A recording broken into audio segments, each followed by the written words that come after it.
और इस बीच एक बड़ी खबर है, पाकिस्तानी सेना पर आत्मघाती हमला हुआ। बलूचिस्तान में बड़ा आत्मघाती हमला हुआ है। पाकिस्तान के नेशनल हाईवे 40 पर यह धमाका हुआ। कार से बस को टक्कर मारकर हमला किया गया। पाकिस्तान के बलूचिस्तान में यह बड़ा हमला हुआ है। बीएलए का दावा, 90 पाक सैनिकों की मौत हुई है इस हमले में। और देखिए, ये कुछ तस्वीरें भी सामने आ रही हैं।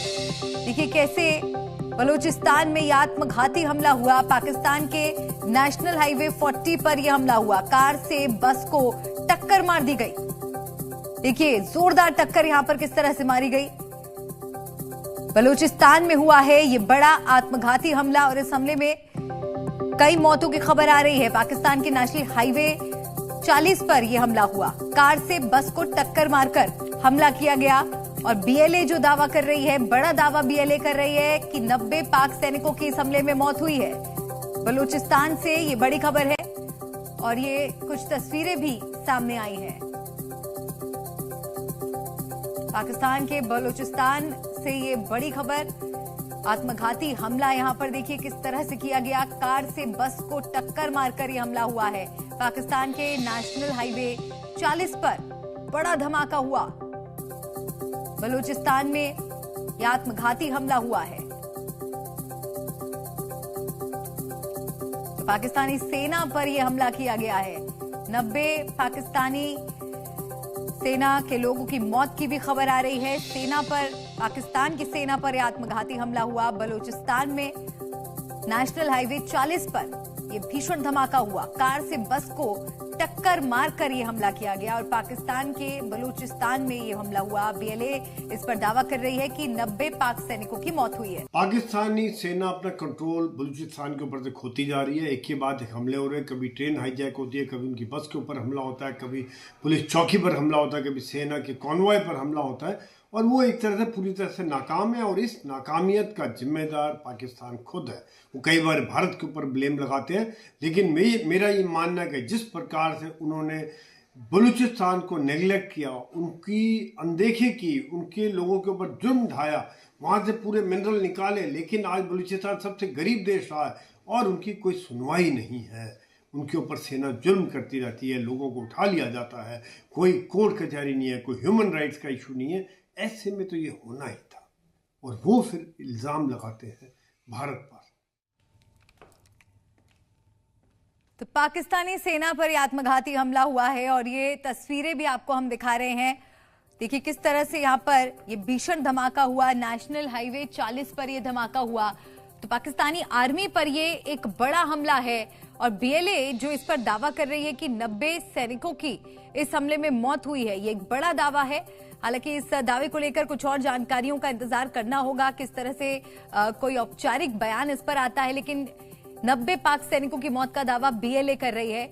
और ये देखिए, ये तस्वीरें जो सामने आई हैं, भीषण टक्कर होती है यहाँ पर। नेशनल हाईवे 40 पर ये हमला हुआ है, आत्मघाती हमला। और इसी प्रकार से तहरीक-ए-तालिबान पाकिस्तान ने of the earlier attack on Pakistan. Now Pakistani army. So these implications are very, very clear. The area of Balochistan or area around China-Pakistan economic corridor is becoming more and more dangerous.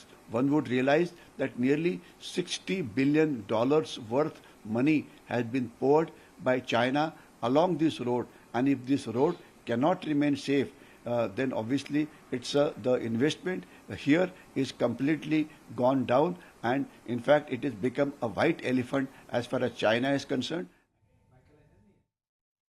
Hijack किया गया था, जहां पर 214 Pakistani soldiers को मार दिया गया था बलूचिस्तान की तरफ से। और इसी प्रकार से तहरीक-ए-तालिबान पाकिस्तान ने एक बड़ा बोल्ड एक्शन किया था खैबर पख्तूनख्वा में। वहां पर भी पाकिस्तान की फौज की बहुत बड़ी कैजुअल्टी हुई। और अभी जो ये कन्वॉय था, मिलिट्री कन्वॉय, उस पर हमला हुआ है बलूचिस्तान में, जहां पर 90 के करीब पाकिस्तानी के जवानों को मार दिया गया है।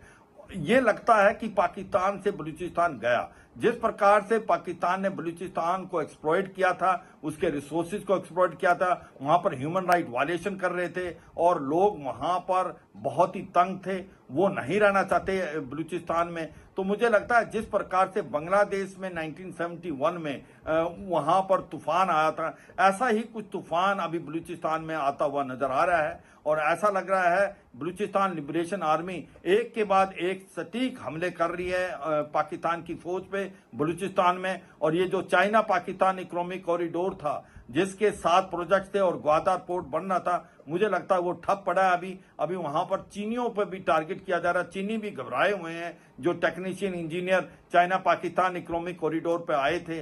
तो ऐसा लगता है आने वाले समय में एक सिविल वार जैसी सिचुएशन पैदा हो रही है बलूचिस्तान में। और जिस तरीके से मौलाना फैजुल रहमान ने कहा था कि जो 8 डिस्ट्रिक्ट हैं बलूचिस्तान के, उनमें से 5 में ना पुलिस है ना आर्मी है, वो ऐसा ही कुछ नजर आ रहा है। वहां पर जो पाकिस्तान की फौज है उसकी मोराल बहुत डाउन है, उनका इंटेलिजेंस काम नहीं कर रहा है, उनके पास एक प्रकार ट्रेनिंग अच्छी नहीं है। जिस प्रकार से उनकी कैजुअलिटी हो रही है, एक के बाद एक बीएलए जो है इन पे सक्रिय हो रही है, हिट कर रही है। और ऐसे में मुझे लगता है एक समय आ गया कि जब बलूचिस्तान जो है आजादी की तरफ जा रहा है, एक सिविल वार की पैदा हो रही है सिचुएशन वहां पर।